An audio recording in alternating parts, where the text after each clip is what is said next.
ჯერა სახელი დაირქვე ოცნებაო. ამ 13 წლის მანძილზე სულ ყველა ხალხია ოცნება, აი ახლა იქნება შედეგი ახლა. არაფერიც არ იქნება. ამათთან ვერავინ ვერაფერს ვერ გახდება.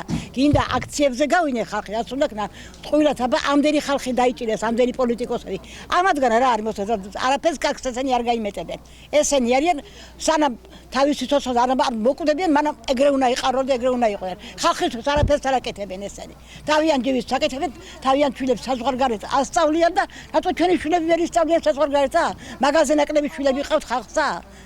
ამიტომ ემთავრებისგან არაფერი მოსალოდნელი კარგი არ არის. აბა რა ვიცი შვილო, რას მელოდებოდით აბა. ჩვენ გეგონა რომ მშვიდობიანად კარგად ჩაივლიდა არჩევნები და არაფერი დარღვევები და რამე არ ექნებოდა. მოხდა პირიქით. დაზარალება, ჩხუბი, რა ვიცი. რა მოლოდინები გქონდათ აი შედეგებს როგორ შეაფასებთ? აი შვილო, ერთმანეთს გადამულები არის.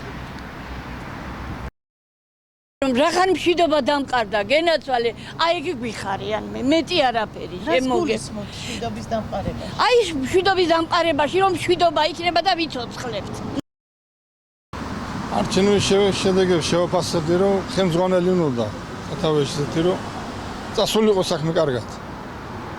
ანუ არ ხონდათ ეს მოლოდინი, სულილებები გინდოდათ ხა? გვინდოდა. სულილებები გინდოდა შვილო.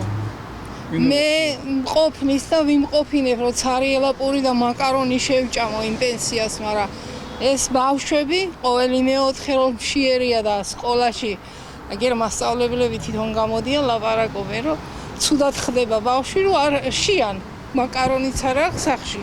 აი წირილი მომდის აი ამ წუთში. ანუ ცვლილებებს დიახ. განაჩემთვისა, ჩემთვის არა შვილო, ჩემი შვილებისთვის, იმათ შვილებისთვის კიდე. თავის თარწავლი.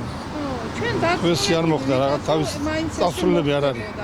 იმიტომ რომ სათავეში არავინ არ უდგა ამდენი ხალხი რომ ერთად მივიდა. ხელმძღვანელი უნდა ყოლოდა რომ რაღაცა ემოქმედა. ახლა მართალია ვინც იყვნენ ხო გული შესტკივდათ ხალხი მოვიდა მოიპატიჟეს მოვიდნენ ყველაფერი მაგრამ ხელმძღვანელი ააკლდათ ძიტყები კომისიის წევრი ვიყავი ეთეთუბანზე და ძალიან მშვიდად წნარად ჩაიარა ყველაფერი კონკურენტუნარიანი იყო გარემო კი ბატონო კი ჩემუბანზე ყოველ შემთხვევაში ეგრე იყო და სხვა არ ვიცი ჩვენ დავამატებდით რომ ერთადერთი რაც არის ქართველი ხალხისთვის ყველაზე იმიტომ რომ ჩვენი მხრივ გამოცდილება გვაქვს მიღებული რომ მშვიდობას ყოველთვის ვაყრებთ შეიძლება ბევრი რამე ხარვეზია მაგას არ უარყოფ და არის ხარვეზები მაგრამ სიწყნარე და სიმშვიდე მაინც ეს ძველი ნათქვამია შავი პური შევჭამო და მშვიდობიანად ვიყვეო